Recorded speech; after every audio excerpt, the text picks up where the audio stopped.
e hoje eu estou aqui para conversar com você, que é professor, algumas questões relacionadas à sua sala de aula.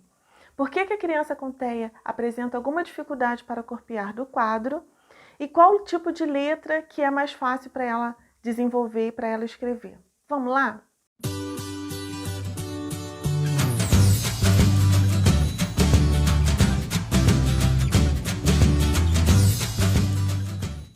Então, voltando um pouquinho lá atrás sobre o desenvolvimento neuropsicomotor da criança com TEA, a criança geralmente que apresenta as características de TEA, ela tende a andar muito cedo e ela pula a etapa de desenvolvimento neuropsicomotor, que é o engatinhar. O engatinhar ele é muito importante, por quê? Porque ele vai fazer toda uma coordenação óculo-motor, ou seja, olho-mão, que vai ser importante. Esses engramas são muito interessantes, por quê? Porque ele vai garantir com que a criança, quando ela estiver no processo de alfabetização, onde ela tem que olhar para o quadro e reproduzir o que ela viu no quadro no caderno, ela precisa desse recurso, que é esse movimento do olho com a mão. Geralmente, essas crianças que não engatinham, elas tendem a ter essa dificuldade. É uma via de regra? Todas são assim? Não. Mas, em geral, o que eu percebo dentro da minha prática, dentro da minha clínica, é que essas crianças apresentam grandes dificuldades. E aí, tem uma outra questão, porque geralmente, quando chega numa certa fase, né, de desenvolvimento de escolaridade, começa a exigir que a criança faça a letra cursiva. E aí, por conta de toda a questão, né, de vivência, por toda a questão de alteração psicomotora, que pode estar também associada à criança TEA, a questão do dimídio, de lateralidade, isso faz com que a criança tenha uma maior dificuldade de fazer um movimento fino, porque, na verdade, escrever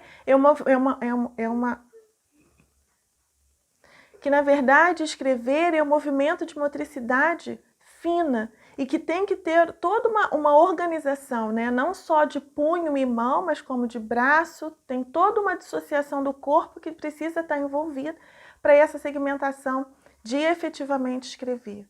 E as crianças que se enquadram dentro do espectro autista vão apresentar essa alteração, ou seja, esse movimento muito rebuscado, cheio de voltinhas que a gente acaba tendo que fazer para fazer letra manuscrita, é muito mais difícil para a criança com TEA conseguir executar.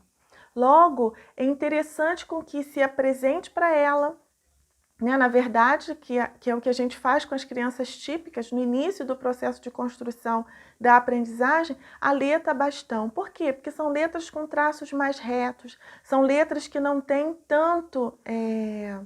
tantas voltas, tantas curvas, que já é um movimento mais delicado, mais refinado que a criança precisa fazer. E aí as crianças com TEA, geralmente fica mais fácil fazer a letra bastão do que a letra cursiva. Né? Voltando um pouquinho, falando da questão do quadro, e aí se você oferece, né? Se você escreve no quadro com a letra bastão para a criança conseguir reproduzir, ela vai ter ali naquele momento uma percepção muito melhor, né, do que ela está vendo para ela conseguir reproduzir e se sente muito mais encorajada a fazer a cópia, né, no trabalho dela escolar. Por quê? Porque ali não tem tantos movimentos que ela não consegue executar. São letras mais retas e de mais fácil para garantir a escrita, né, a cópia daquele conteúdo que está sendo ofertado para a criança TEA. Lembrando também que como essa criança tem uma dificuldade de olhar para o quadro e olhar para o caderno, em função geral de que ela quase não engatinhou, então a gente tem que levar tudo isso em consideração. São informações importantes que eu costumo orientar as crianças, orientar o professor dos pacientes que eu acompanho, né, dos clientes que eu acompanho, porque é fundamental.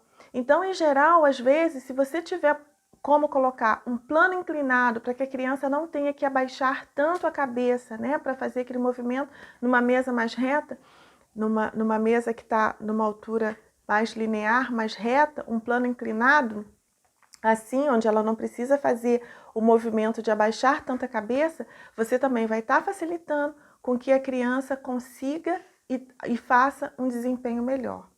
Então, qual é a grande questão? Usar o plano inclinado para que a criança não tenha que abaixar tanto a cabeça, uma vez que ela já traz esse prejuízo